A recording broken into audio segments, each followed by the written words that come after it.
I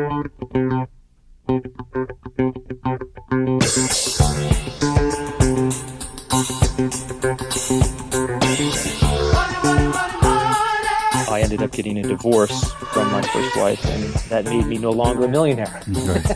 That was the most disappointing, that as the person that they believed in, I was letting them down. I really was a little too obsessed about the numbers.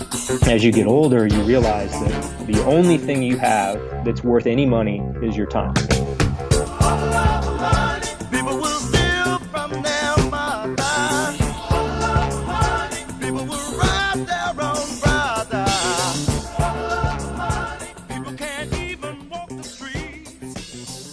So my company right now is called Lab Sensor Solutions. We're a sensor as a service platform for health and safety. What that means is on the health side, anything that has to do with the healthcare system, blood samples, urine samples, tissue, pharmaceuticals, reagents, whole blood, organs, stuff like that. We make sure it gets to the right temperature at the right place at the right time, because those types of materials are temperature sensitive. I mean, if you bake a blood sample in the sun too long, the tests are not right.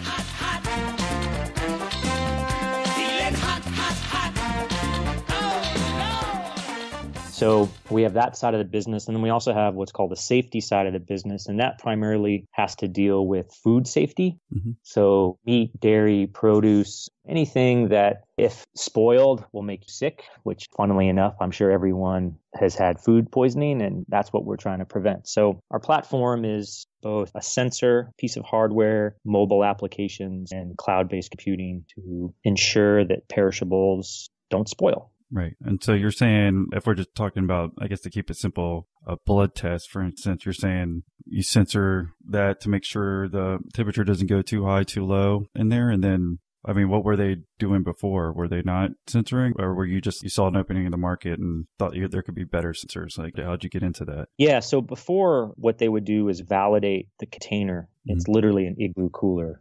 Put it in. They go to Costco or Walmart and buy igloo coolers and put ice in them and make sure that the samples are kept cold. And so their process is not to continuously monitor the temperature, but rather to instruct the people that pack these things, hey, put this many blocks of ice. And if at the end there's an inch of ice left, then you're probably at the right temperature. And that is just not adequate. And the reason why it's not adequate is because the conditions in which these containers filled with samples find themselves in vary. So if you're like in New Mexico, for example, the morning may be really cold, but as the day goes on, it could get up to 110, 120. And sometimes inside the car, it can get up to 130 or 140. And there's no good way for a human to kind of judge that unless they're literally monitoring the temperature.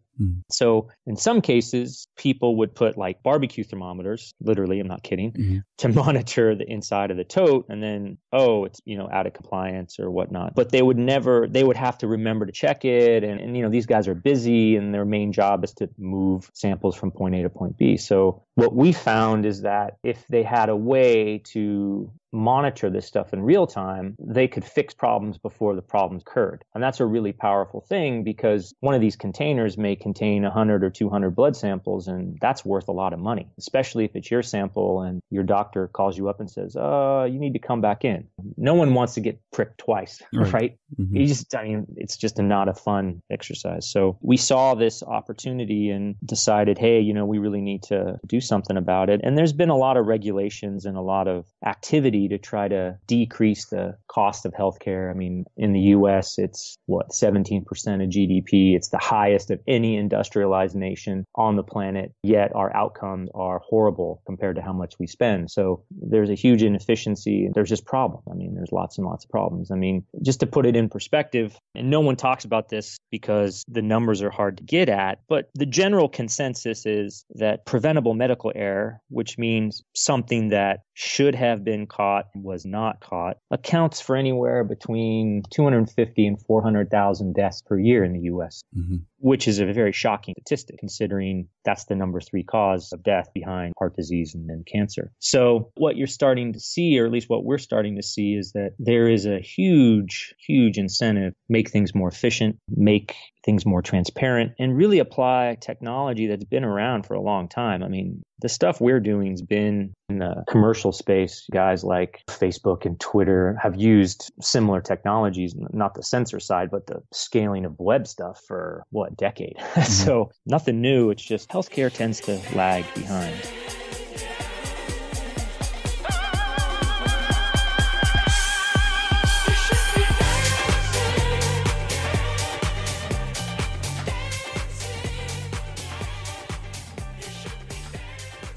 Yeah, no, this is one of those industries that I could see that I have a background in the commercial real estate industry, and they lag way behind as far as looking at those improvements in technology. So I can understand that. But I know you said you saw an opening in the market, but how'd you see that? Were you one of these carriers of the blood that had the ice blocks, or what? How'd you decide to?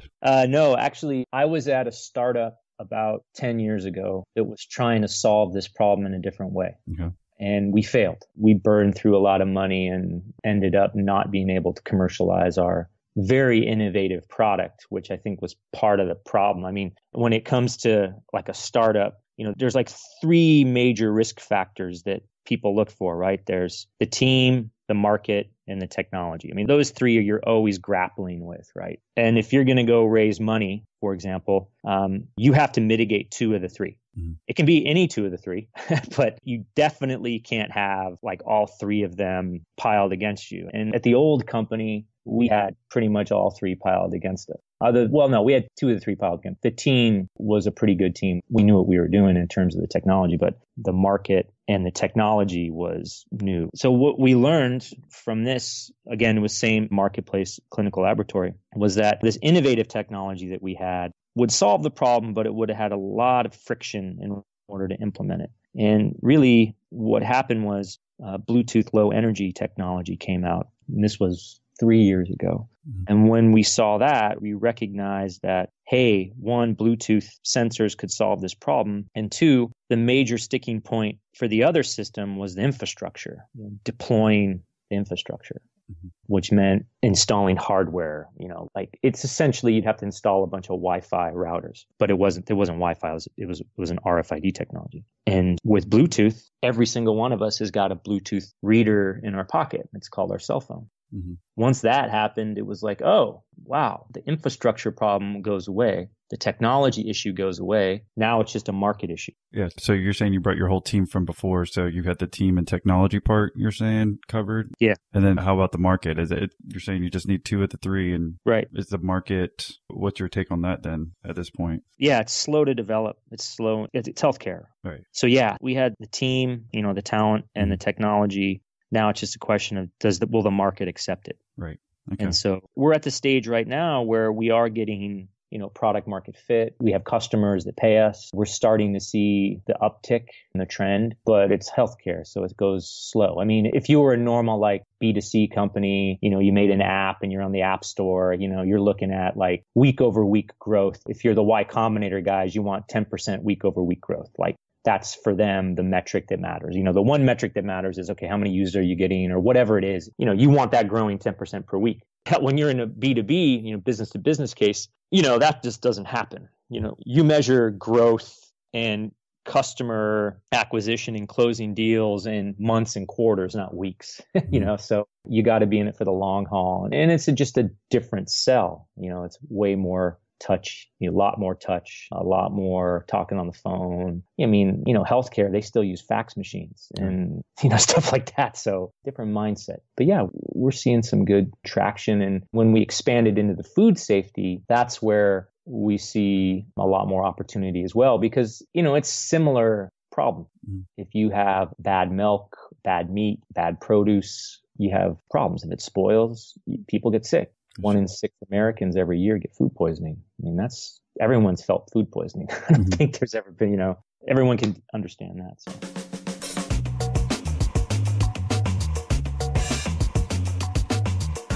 Do you need to scale but can't afford the overhead? Want to close more deals without hiring someone? Well, at custombotdesign.com, they can help you with these issues by, you guessed it, designing a custom bot. These bots can help with automated lead capture, appointment scheduling, and even customer support. Mention that you heard them here, and they'll throw in a free consultation and design template. Again, That's custombotdesign.com. Now back to the show.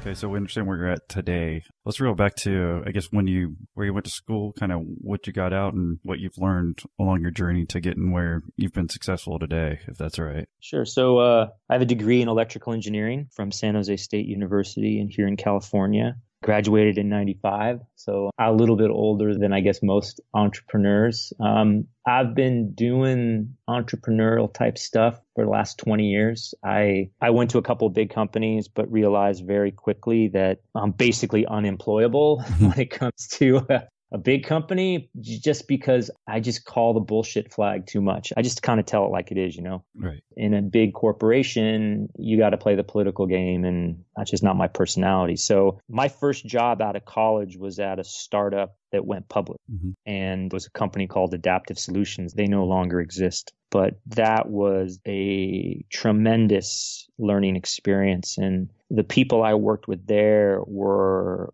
just A+, taught me so much, and really was just this massive learning curve on, what it's like to be at a startup, what it's like to have gone public. And this was back in the mid 90s where going public was, you needed some revenue. This was literally right before the internet boom. So internet boom sort of started in 97, 98 and kind of crashed in 2000. So this is the point where internet really wasn't happening yet. Guys like, Netscape and all those it was just starting to happen. And the company that I was with, we were doing parallel processing chips for industrial applications and image rendering. And it's just this real heavy hardware. It was a semiconductor company, which back then you could get money for. Nowadays, semiconductor companies, that's just a bad business to be in. And so I learned a lot about the importance of having a great team, working on a technology that could actually happen. And then, the company eventually went out of business. And the reason is because the market timing was off. What we were building was way ahead of the needs of the market. And to put that in perspective, if any of you guys out there know about NVIDIA, which I'm sure you do if you play video games, they have their graphic processor. Then they have this thing called a GPU, which was a way that you could process like things in parallel. And so the company I was at back in 95, 96 actually had a GPU, pretty much the first ones to ever do that. And we didn't call it that, but to put that in perspective, there weren't very many applications that could use that amount of horsepower. The only one was image manipulation or compression, which is a longer story, which we won't get into. But 95 that's over 20 years ago, right? Like the stuff that NVIDIA is doing, the stuff that Google's now doing with their building chips for AI and artificial intelligence and machine learning. We had done that 20 years ago. But again, no real application for it. Market timing was totally off. Was that Adaptive Solutions you were saying? And then, okay. And then you worked for similar type companies leading up to LabCorp? Okay. Yeah. So, then I jumped to a speech recognition company called Sensory, which we both basically built chips and software for us. We started out with toys. So if you wanted speech recognition in a toy, we were your guys, and we would do these silly toys that were just so funny, and a lot in Japan. And oh man, we would have all these toys in the office, and we would literally play with the toys to figure out if our algorithm would work. And again, speech recognition at the time, no one was really doing it. And Siri was never, no one thought what happened with Siri or Amazon Echo. So we were doing that kind of stuff, again, 20 years ago. And it was just starting to how is this going to happen? And the compute power. In fact, a lot of this, I think some of the technology that Sensory developed is now in the Amazon Echo, I think. Anyway, so again, market timing wasn't there, but they're still around and they did some really great stuff. And then after that, I went to a semiconductor company called Cypress Semiconductor and worked on Bluetooth. And that was a really big, huge company. They just built Bluetooth chips and USB chips and memory chips. And that was around the time that the internet bubble burst. So we got hit really hard because our customers were internet companies that were buying Cisco routers, and our chips were in the Cisco routers. So there was one point where we had negative sales, if you can believe that. How do you do that? Is that from people returning them, or? It was that, and they literally canceled orders. Okay. I remember we're in this meeting, huge meeting, and the CEO of the company shows the chart, and he's just like, yeah, you see that? We have negative bookings. And I'm all, oh no. Mm-hmm. Yeah, no one knew the extent of the 2000 meltdown. And that was one of the things that was really another very valuable lesson in seeing what's out there and like really planning for it. Because I mean, we still manufactured stuff. We didn't slow down. And that turned out to be a pretty bad move because I think we went through 3 rounds of layoffs for the next year and a half just to stem the bleeding. And that was a pretty tough time. Right. Well, during those portions, I mean, were you like part of a management team or were you a founder in those as well? Or how'd that work out from Adaptive Solutions, I guess, and all the way to Cypress Semiconductor you're talking about? Yeah. So Adaptive, I was just an employee, right? Just an engineer. Sensory, I was an engineer, but it was a startup, so I had stock. Mm-hmm. Cypress, I made my way up to managing because it was a big company and it was already public. Right. And so I learned a lot about how to manage projects, I always say it's good to go to a big company kind of to learn how to do it the right way. Mm-hmm. So when you go to your startup, you know where to cheat and not do stuff because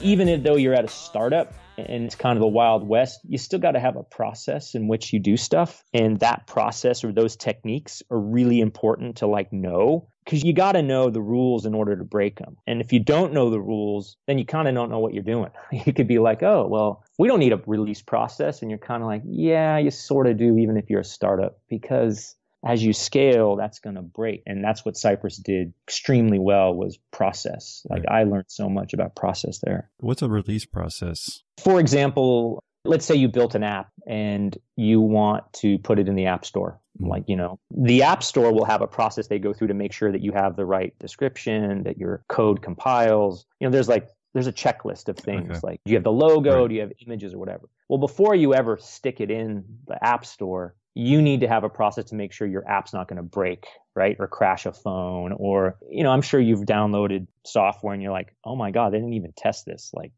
this is just ridiculous. So that's a release process. And you don't want your customers to be your quality gate, right? You don't want them to be like, hey, I found all these errors. You're like, oh God, once it's out in the wild, it's just a lot harder to fix. Mm-hmm. A lot of times startups make that mistake. I've made it multiple times. Mm-hmm. So how so? Could you tell us about one of your hardest times with doing that? Yeah. I mean, this was at Lab Sensor. Mm-hmm. We're constantly updating our website and what we call our analytics engine that crunches all this data. And I remember we had done a release and for whatever reason, the code wasn't checked in right. And so we ended up pushing it to the live site. And then literally someone logged in. It's like, oh, it doesn't work. It gives us this huge, massive error. It was like a database error or something. And I'm like, oh no. Mm-hmm. Oops, this is not good. And we had to scramble for like a day, to figure out, oh my God, what happened? Why did it break? And when we figured it out, and it turned out what we should have done was tested it a little more rigorously. Turns out we were just in a hurry, as most startups are. Get that, but yeah. Yeah, I guess throughout the journeys too, I mean, can you think about some other hard times that you went through just so people can kind of relate to see, grow ups or downs? So if there's any like really positive stories that you can think about that like the listeners can pull from, help connect. Yeah, for sure. I mean, there's lots of ups and downs in the startup world and being an entrepreneur. I mean, you really got to enjoy the journey. I know that sounds cliche, but the odds of success are extremely low. If you're in it for the money, it's time to go really think hard about what you should be doing because there are a lot of other more stable, higher probability of success things that you could do that you could make a lot of money at. Entrepreneurship just so happens to have a pretty big multiplier if you hit it right. So, and you see that in spades. I mean, if you look at the actual statistics, less than 1% of companies become unicorns that are, funded startups. I mean, those are abysmal odds. Mm-hmm. If you're an entrepreneur, you're pretty crazy to do it. You must really enjoy it. But yeah, I mean, there's been so many great learning experiences and stories. I mean, I think I'll start out with a real positive one. When I was at a company called Ion Torrent, which was a startup doing DNA sequencing. I remember the day they closed the deal when we got bought by Life Technologies. And, Life Technologies bought Ion Torrent for $750 million. I mean, I was like employee 50 or something. I don't remember. It was too long ago. But I just remember that day. I remember oh my God, I can't believe it. That's just, it's an amazing feeling when all this hard work you did pays off, and some massive company pays $750 million for a company that barely been around for 3 or 4 years. Mm-hmm. And there was just a lot of positivity. And I mean, we worked hard, and that was there were good times and bad times at Ion. I mean, like every startup's that way, but that one was, wow. So this is what it feels like. That was a lot more meaningful than when Adaptive went public, because when Adaptive went public, it wasn't nearly that big an evaluation. Mm-hmm. And then I think some of the harder times are when you're at a startup, and another startup I was at, which was called Tagent. We were always struggling to raise money. And that was the one I alluded to before, where the market and the technology were just too risky. We were doing things that were pretty innovative. And I just remember I was a founder and the VP of R&D. And I remember I had to pull all my guys in the room and basically tell them that I couldn't pay them anymore. And we're going to need to lay some of them off and figure out how we're going to survive. Mm-hmm. And as a founder and as a manager of people and as a leader of people, that is probably the worst feeling in the world. Mostly because if you have any kind of empathy for any kind of human or any kind of situation, you really feel bad that you are letting these guys down. And they were all just fantastic people, and they were working really hard. I mean, it's a startup. We work hard, right? Mm-hmm. And we weren't paying them that great, but I mean, they really believed in what we were doing, and they believed in me. Mm-hmm. And that was the most disappointing, that as their leader, as the person that they believed in, I was letting them down. And that was a tough thing to swallow. And we ended up having to close that company down because we ran out of money. But we had gone through that kind of exercise. Hey, we can't pay you exercise 2 or 3 times before we had to shut it down. And every time it was hard to do. But I think the thing that I really learned from that was being open and honest with the situation and really trying hard to help those people that were affected. And some of them worked for free for a while, which was really fantastic. Some of them were very honest. They're like, hey, I got to pay my bills. And I'm like, hey, I'll do whatever I can to help you. And to this day, I still occasionally we'll talk with those guys, and they'll be like, hey, when are we going to get the band back together and do great things? I really enjoyed working for you. And just to put it in perspective, I mean, for 2.5, 3 years, their paycheck was in question. Some of them took huge pay cuts to work with us. And I just was so proud that not only in how I tried to handle it, because those are tough decisions and they're tough conversations to have. Right. But this many years later, and that's like 10 years ago, mm-hmm. They still remember how great it was to work with each other, how great a time they had, and even during the bad times. And that just makes me feel great. I mean, I try every day to make sure that I have a lot of, that integrity, that honesty, and really looking out for the guys that worked for me. And that just means the world to me. And every time someone says that, I just get a big smile on my face, and I'm like, yeah, I would love the band back together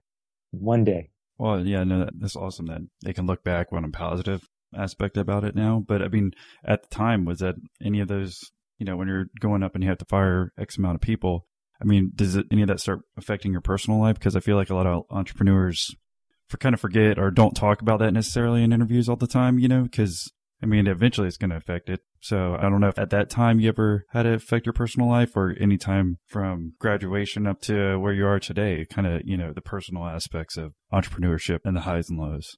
Oh, yeah. Actually, I know when you sent me the questionnaire about, have you ever been a millionaire? Which is a very interesting question. And I took pause, just to be honest, because I'm kind of like, well, it's not really about the money, but I understand, where the question comes from. And, it is Millionaires in the name of the podcast. Yeah, I should have expected that. I was debating whether everyone has to be a millionaire or not. I figure it kind of helps filter at least success. And I agree. It's not everything but it just helps qualify a little bit. And, it's a metric, right? Mm-hmm. It's a life metric that a lot of people look at. Right. And to be honest, when I was younger, I looked at that life metric as well. Mm-hmm. During all these times, I was very diligent about tracking my wealth. And there was a point in time where I was a millionaire. And I remember the time when I was looking through all this and I had all my stocks and property and, I was like, God, I was so excited, and I was married at the time. And I was a little too obsessed about that, to be honest. And it really did affect my personal life. I ended up getting a divorce from my first wife, and that made me no longer a millionaire. Right.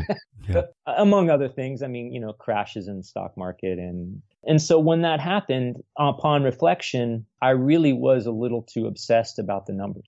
Mm-hmm. And I think it had a lot to do with that's how I measured success. Mm-hmm. And it affected my personal life, and that it was one aspect that ended my marriage. Mm-hmm. And it wasn't to say there wasn't other things. And I think part of the entrepreneur lifestyle of working so hard and being obsessed about your business, and that's your sole focus, that crushes your personal life if you let it. And I learned the very hard way, 1, broken relationship, and 2, losing a lot of money, that you have to have a balance. Somehow you have to have a balance. And I'm not saying you're not going to work hard and be obsessed about what you're building. And to a certain degree, you have to be.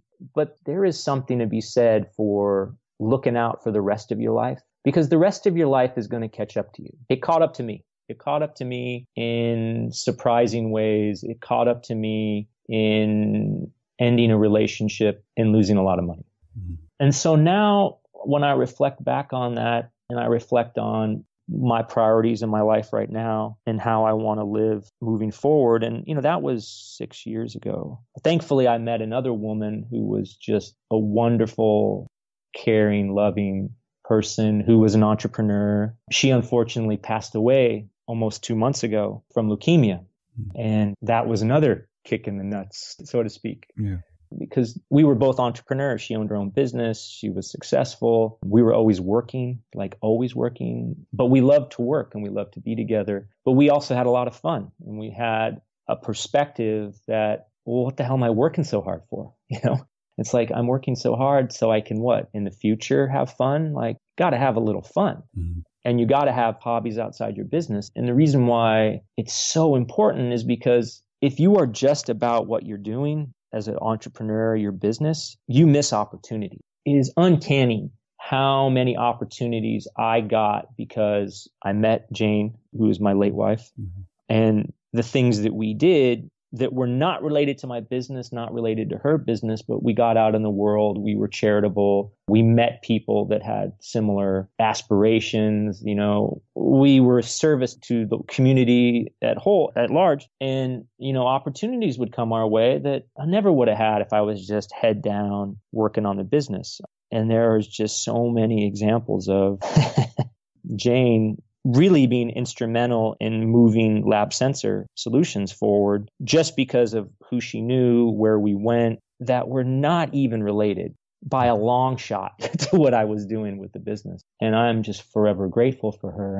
And she taught me a lot about that perspective because, you never know what may happen. Mm. And you just can't regret not spending the time with friends and family or those of people you love. And no business is worth the sacrifice of that. Just none, zero. As you get older, you realize that the only thing you have that's worth any money is your time. Mm-hmm.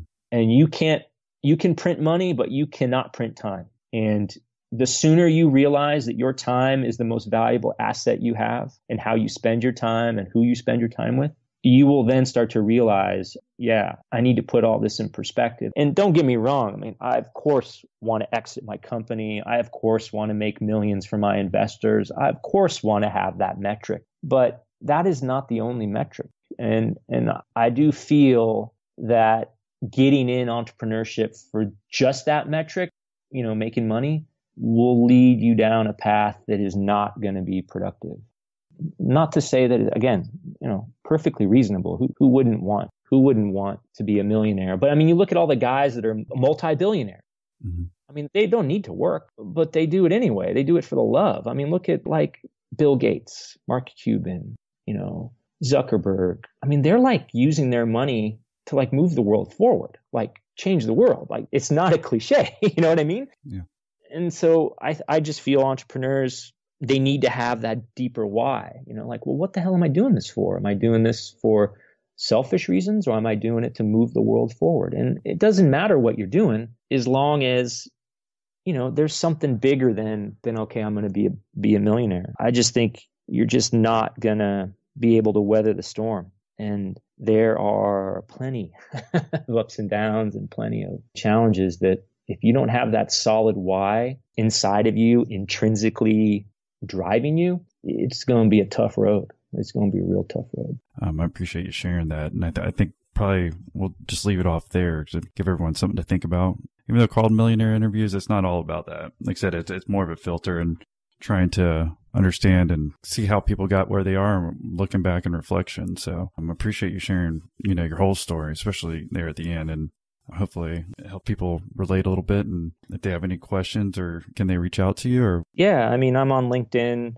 I have a blog called thedailymba.com where I write about my musings on entrepreneurship. I think the best thing to do is link into me on LinkedIn. And I do appreciate the time and what you're trying to do. And my late wife, Jane, she would always tell me to do interviews like this. She's like, until someone pays you to do an interview, you do every interview they give you.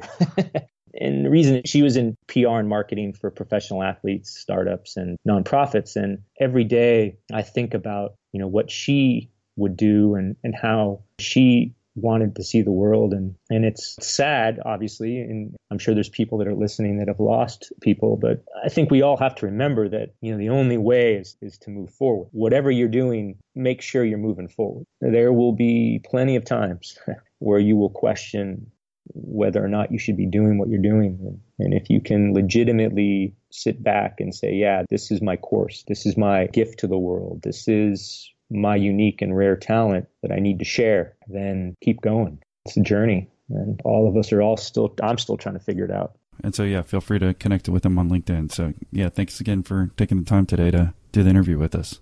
Yeah, appreciate you asking. All right. Well, thank you. And you have a great rest of the day. You as well.